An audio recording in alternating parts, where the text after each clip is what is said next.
If y'all do not know me, my name is Amorio Bennett. On all of my social media, I go by Get Beam.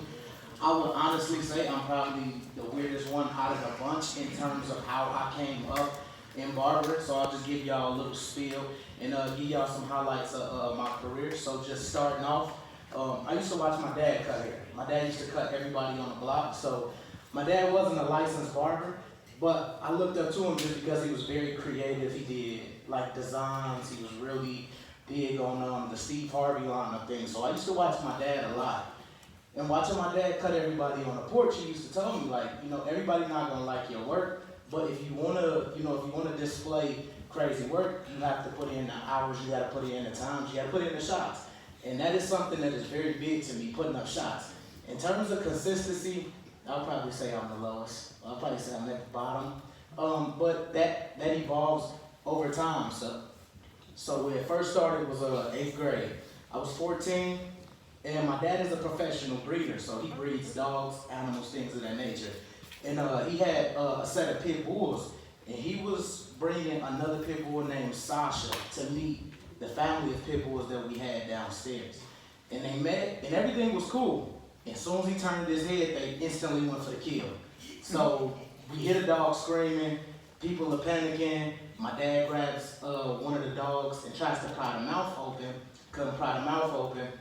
So I watched my dad physically punch the dog to try to get the dog to let her go, because this dog was gonna die. Sasha was definitely gonna die. Once he did that, he broke both of his first 2 knuckles on his right hand and wasn't able to cut my hair no more. Little do people know, I was terrible with communication. At times I'm still terrible with communication, which is why I emphasize and I go so hard on my commentary, because a lot of people can't get past that, hi, what's up, or just a basic hug with me. That was very hard from the beginning. So him not being able to cut my hair, my mom took me to a barber shop. And when I went to this barber shop, I sat in the barber shop, and she picked me up 7 or 8 hours later. She thought that I was just at the barber shop and I was just having fun or whatever, but no, I didn't have a haircut. I got slapped down that night because I didn't get no haircut, and it was picture day the next day. So I was like, how am I gonna go about everything? I couldn't physically walk up to somebody and say, hey, how many you got next? I just didn't have that confidence to do none of that at that time. Once I seen how the barbers were moving in the barbershop, they'd walk up to people, they'd ask certain people, but I just wasn't asked that day. From that day forward, I went in my dad's cabinet, I grabbed every clipper he had and went at it. And when I did that, I actually jagged myself, but not too bad to where it's most people first haircuts is crazy. It'll ruin you. But me, it wasn't as bad, but it wasn't nowhere near the work that I produce now. So my dad was like, you're actually good at this. You actually can line. You can't fade to save your life. And he was just telling me everything I was good at and everything I was bad at. So I'm like, you know what? Teach me. And one thing me and my dad don't have in common is the visual learning.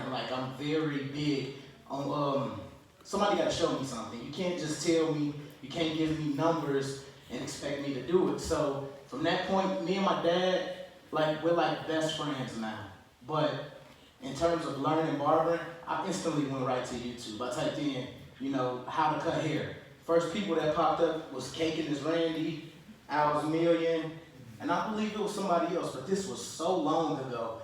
And then that's the first time I seen vegan, which is how color, came apart with my game. So it was the first time I seen vegan. I'm like, okay, this is cool. And it takes 30, 40 minutes to apply. So I'm thinking it's cool. I'm playing with these different colors.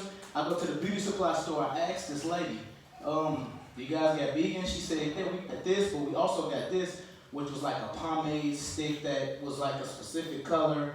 Kiss Expressions was in style. And there was another color, but I can't pinpoint it. So I picked them colors up, and I started playing with color during my haircuts. I would choose certain parts to put the color on. This was before I decided to just put it all over the lineup or whatever. I was putting the color on designs and things of that nature, and I was getting decent feedback because I was actually seeing myself use the color to build my transitions, which was literally the worst thing I could have did, because at that time I was leaning on color opposed to just using color to enhance my haircuts. Once I got to that stage, I seen that I could cut hair, I seen that I could add color to the hair, but at the same time, I was still missing that one thing, and that one thing was that piece of your work that make yourself look like you. And I don't know if I said that for y'all to hear that correctly, but what's big for me is my finishing. I want people to, you can put my finishing up against 30 guys, and whether one person is better than mine, you should be able to pinpoint mine outside of them 30 people. And that what was big was putting my own signature on my haircuts. So for me, I went to college, fresh out of high school, and my dad grabbed all of his clipper stuff. And he told me, like, you know, you better not call home, right? Like, I'm giving you clippers, I'm giving you everything that you need to go to college and, you know, be successful. So don't call my house asking for no money. I'm like, God, this is tough. I don't even know what to charge people at this point. When I was cutting hair on the front porch in 8th grade, I was like 14. I was charging people like $2. I was charging them one for the haircut, and I was charging them one for the lineup, which was wild to me because I was actually getting paid for haircuts, but I sit on the porch all day just to make $20. Like, I'm on the porch cutting everybody before the first day of school, make a nice little $20, $30. I was cool with that.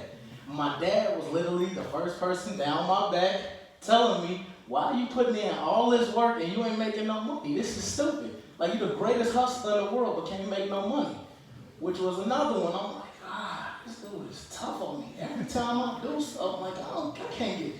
So once I left to college, I started doing $5 haircuts, I think my first week. People brought me 2 people, I believe, their haircut was free.